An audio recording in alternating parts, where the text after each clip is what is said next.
Hey everyone, so I bought a new microphone and you can see in some of the videos you can see it kind of bobbing in the edge of the shot. I film on a GoPro, and with the stabilization, if I move, it kind of moves in and out of the shot. So I've been working on some mounts, and I got this arm that I'm going to try and adapt it. Problem is, the threads on this arm are 1/4 inch, and the threads that go into this microphone are 3/8 inch. I'm sure there's a fancy way to do this, and I did just phone the camera shop trying to find an adapter. They don't have one, but I have a bolt and I have a welder.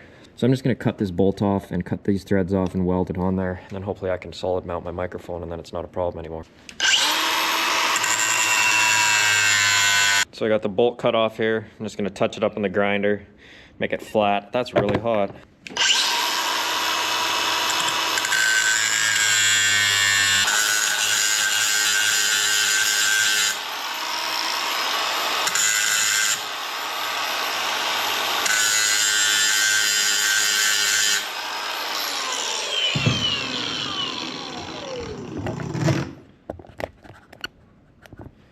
Alright, that's kind of flush-ish. It's prepped. Good enough, I think. Okay, well, there we go. It's not exactly straight, but it's on a ball joint, so it's not a huge deal. I'm going to put a nut on there, and then I can lock the microphone on, hopefully.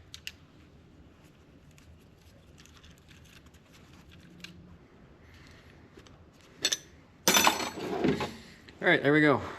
A little quick DIY microphone mount. Better than spending $20 on an adapter that the camera store wanted. And they always look at me funny when I walk in there.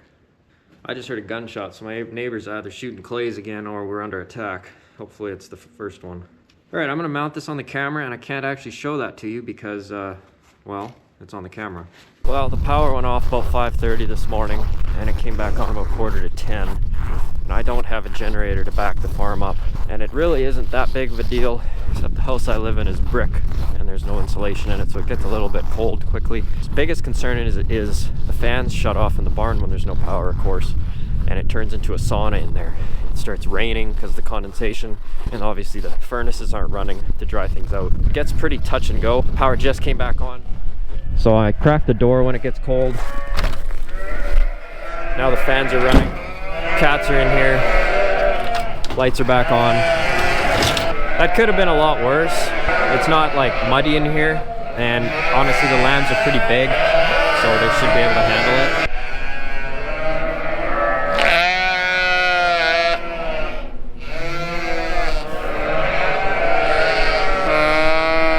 When the power goes out, these ceiling fans reset. That definitely helps keeping things just circulating better.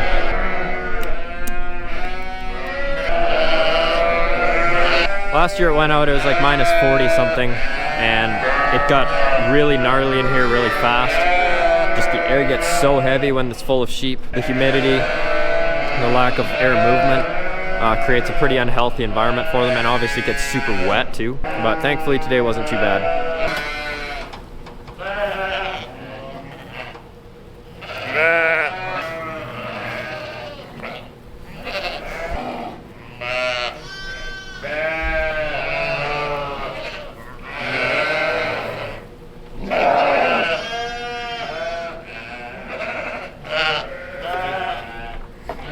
Sometimes lambs just like to crawl in your arms just for fun.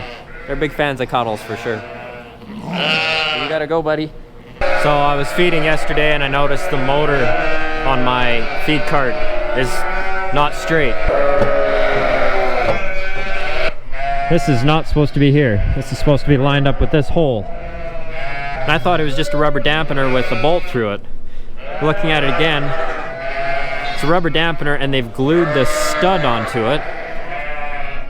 And there's a glued stud on either side, which seems really hokey to me.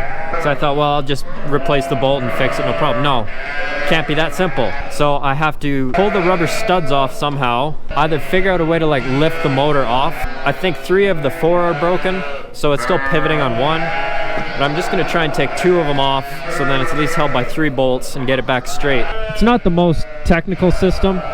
It's just a number of belts, and as I move the lever, that engages or disengages various functions of it. Very, very technical hydraulic setup. This is called a jerry can, and I can't believe they sell them like this from the factory, but apparently they do. Half this mixer is metric and the other half is standard, so it's like any good mechanic knows, that just means vice grips.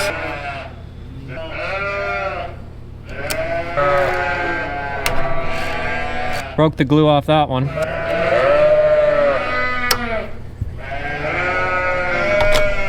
So the way this is supposed to work is the rubber engine dampener, and it sits in there like this. Problem is, it somehow vibrated its... I may have run into the feed alley with the engine, and it broke it off, but that's just held on by glue. So, two others are broken, but I can't reach them unless I flip the whole feed cart over, and I'm not interested in doing that right now. I've only got about a month left of feed, and as of this week, it'll only be one load per day in here, and I'd rather just clean this whole thing off properly and then service it. So for now, I'm just going to fix one of them. I'm going to drill a hole all the way through this rubber dampener and just put a bolt through the whole thing. That's going to be so much stronger than the way it was. It's important to have a rubber dampener in there, but I think gluing studs on either side is really stupid. And if Valmetal is watching, you have a stupid system. All right, I'm back. Drilled a hole through the rubber dampener here, and kind of the studs that were on it, I cut the studs off and turned it into a washer so that it fits perfectly back in the grommet, just kind of how it was supposed to, but then I'm just going to drive a bolt through the whole thing.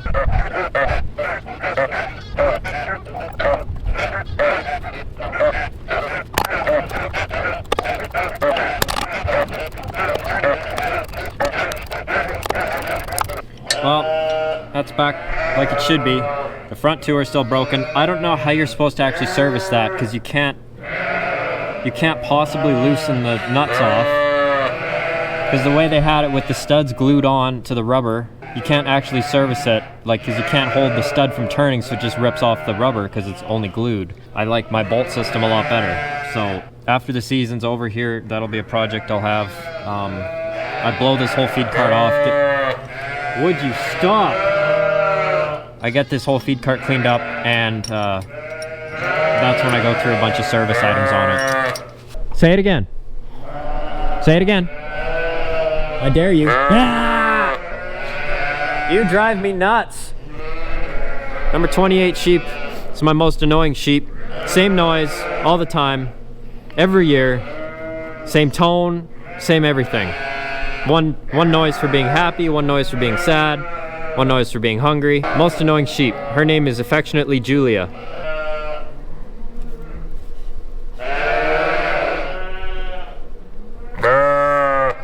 Because I've been using long stem bales, especially the green feed bales, the feed cart's not really made for that, and it starts to build up the beaters. So as you can see here, it really wraps tight and it starts to work against itself. And in my experience, anything with beaters, keep them free and clear, or else they will just break or take the bearing out. So I'm going to clean these off. Ow.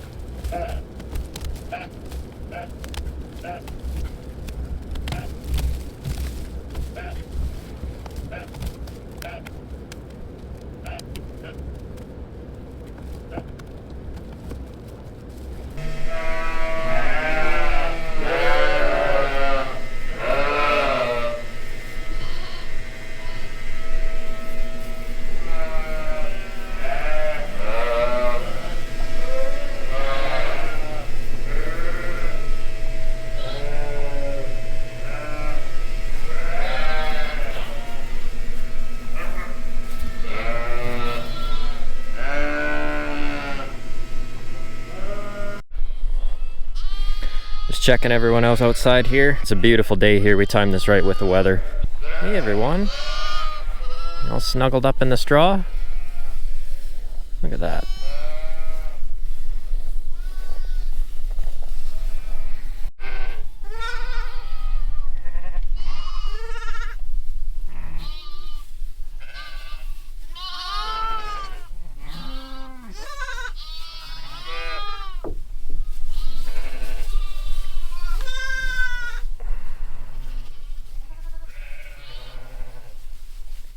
the middle part of the week. There's not a lot going on. Just doing regular chores today, plow some snow, and then I'm out of grain. And as much as I hate plowing snow, I think I'm gonna have to. It snowed quite a bit in this last dump, and hopefully this is it. So if I can get some ground bared up, and when it does warm up, it should dry up a whole lot quicker.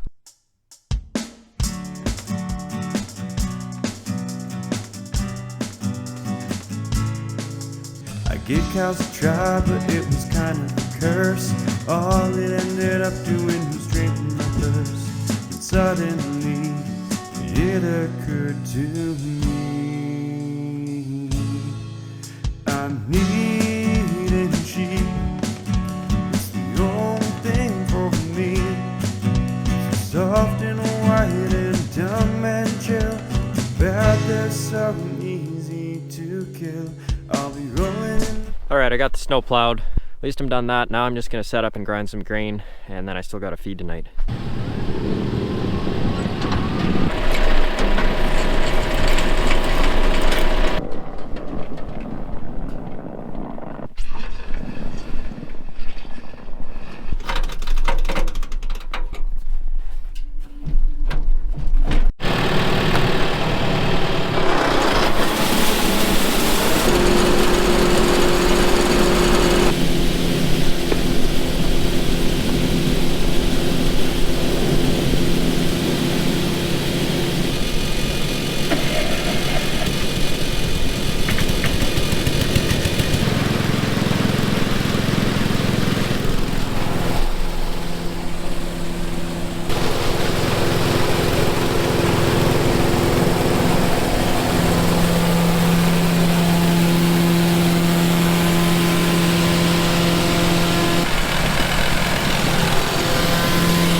Need a hammer to get that pin out. Pipe wrench, that works as a hammer. Alright, I got the mixer unhooked, grain ground, I got the snow plowed. Last thing to do is to feed, and I've shown that lots.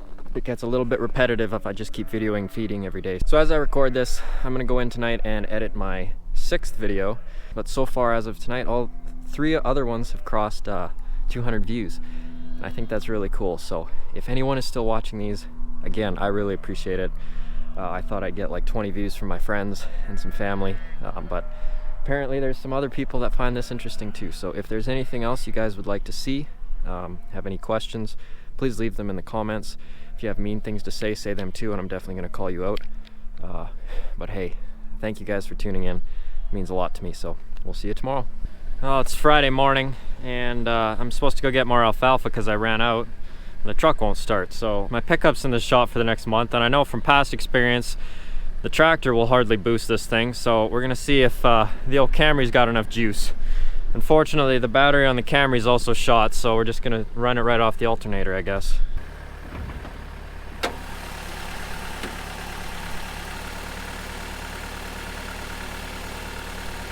All right, let's see what we got here.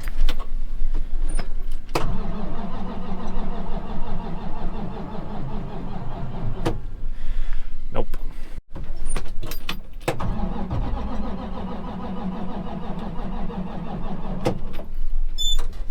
Man, we're so close. Come on, Ethel, a little more. I don't know why they didn't feature Camrys with a high idle switch, but man, Toyota really missed the mark on that one.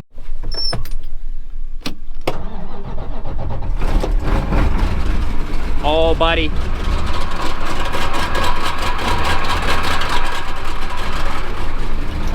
Now we're cooking. gonna be late, so I'm gonna rush. Sorry about this, Ryan.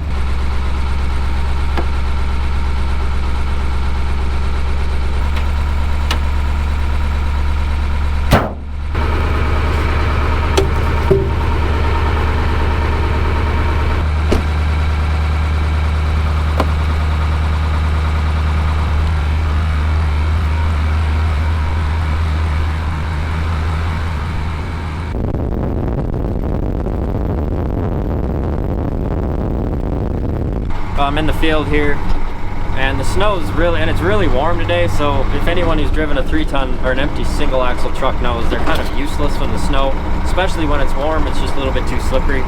So the guy I'm buying these bales from is out here with his magnificent Fendt plowing some snow so I can hopefully get around.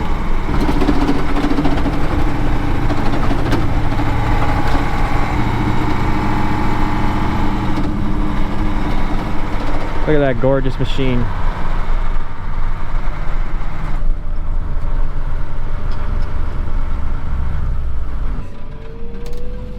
If I pick my bale up like that, the whole tractor just flip over in a second.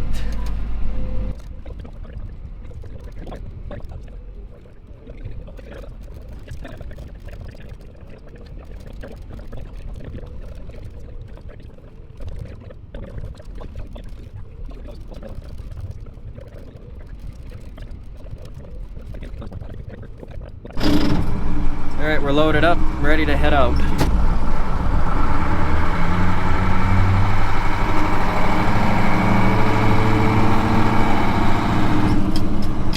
Well, the next group has started. We've got 3 lambs, right? And I would say it's not really what I want to see. We have a non-breather. Nothing you can do about it. There's no membrane on its mouth. It's a matter of fact with sheep, sometimes things happen. And it's not just sheep, it's any animal. You do what you can to keep them alive, and if they don't stay alive, you don't beat yourself up, but you try and improve on every death. And unfortunately with sheep farming, there happen to be a few of those.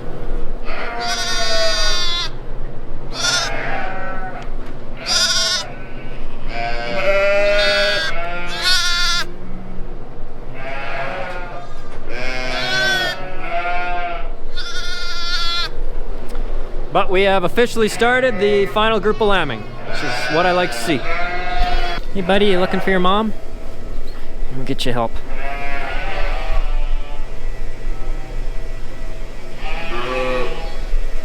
Your mom's even looking for you.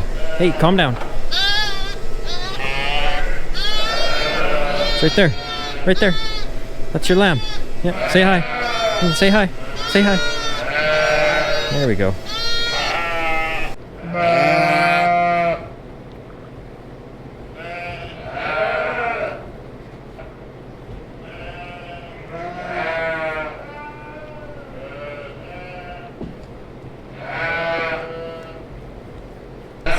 Cutest lamb of the season. Just a sweet little guy. Yeah. That's right. It is tough when you have so many and they're all cute, but this guy's just the cutest. I haven't come up with a name for him yet, but we'll see.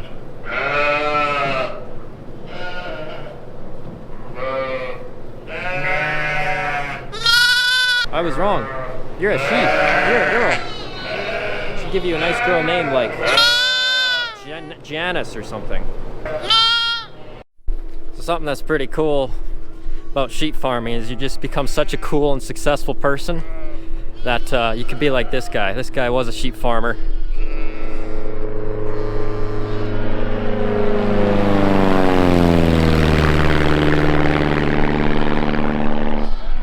Now he just spends his time flying around in airplanes and being awesome. So that's definitely the goal for me. He just texted me here a minute ago, said he's gonna buzz the tower.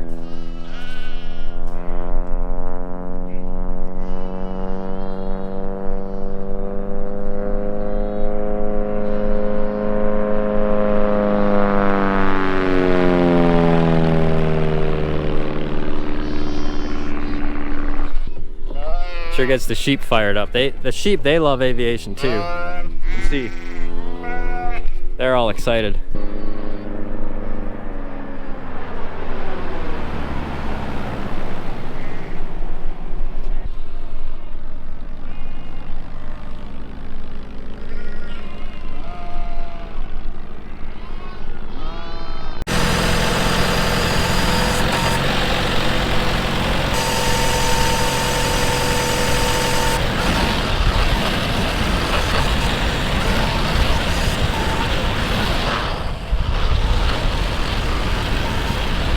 I was a little nervous of this deck. I built it, and I don't know really how strong it is. We just kind of guessed it. So it's really hard on it to flip these bales over because these bales are like 2,500 pounds. But I haven't broken it yet.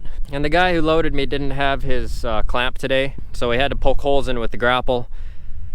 And I'm not too worried about it because I'll feed it fast enough, but the issue is if you poke holes in the plastic, you're introducing oxygen and it starts to spoil. It's really bad in a warmer climate or if it was summertime. He got 2 holes in it, loading it, and I managed to unload 3 of them without ripping the plastic further, so I will tape that over and then we should be safe. When that one flipped over, I thought I was gonna have to build a new shed, but we missed it by about 4 inches.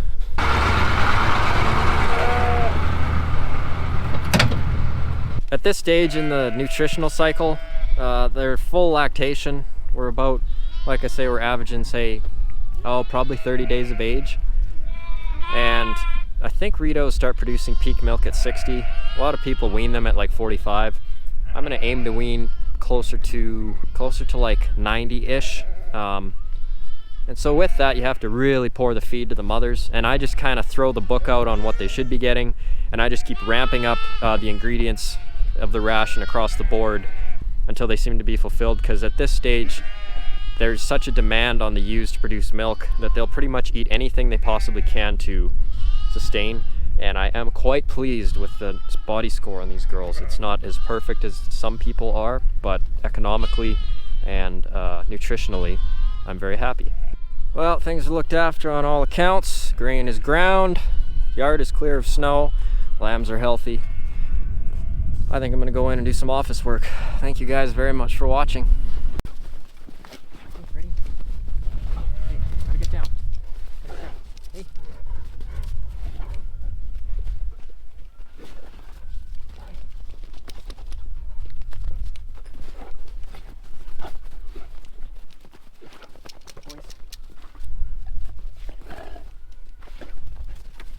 Okay, let's go to work.